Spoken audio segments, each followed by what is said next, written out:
আপনাদের কাছে একটা কথা শেয়ার করি। কথাটা হচ্ছে এরকম, একজন মানুষ আমারে বলল যে আমি তোমারে অনেক ভালোবাসি। আমি বললাম হ্যাঁ, তুমি আমারে অনেক ভালোবাসো, আমি স্বীকার করি। তাহলে তুমি ভালোবাসার পরীক্ষা দাও, অগ্নি পরীক্ষা।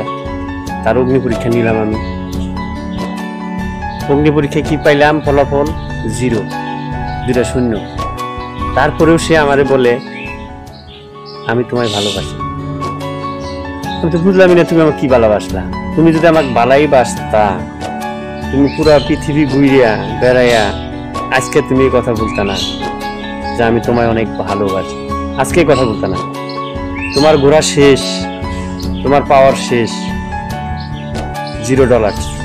এখন তুমি আজকে আমার কাছে বললো আমি তোমায় ভালোবাসি। সত্যি যদি তুমি আমারে ভালোবাসতা, তুমি এত নাটক করতা না। তুমি সাইড হয়ে চলে গেতা, নীরব থাকতা, মামলা হামলা হাঙ্গা মাঙ্গা এগুলা করতা না। তাহলে বুঝতাম না ও আমার সত্যিই ভালোবাসে। তাহলে পিছনে টান থাকতো আমার।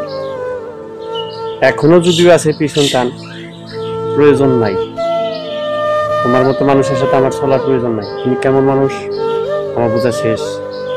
তুমি হলা স্বার্থপর, বেঈমান এবং কি পরনিন্দা লোক।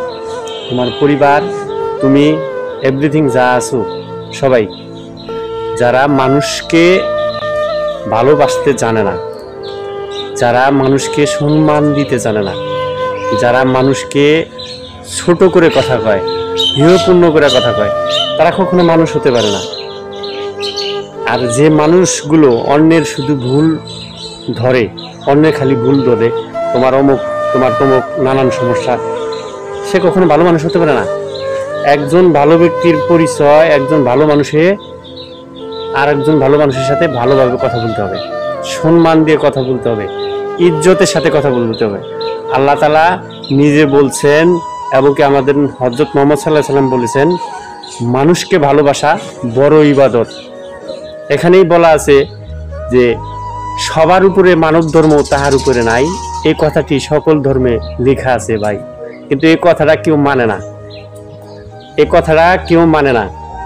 তারপরে একটা কথা আছে, বিবেকবান মানুষ এই সমাজে খুবই যে অভাব, অন্যের ক্ষতি করে বেড়ায়।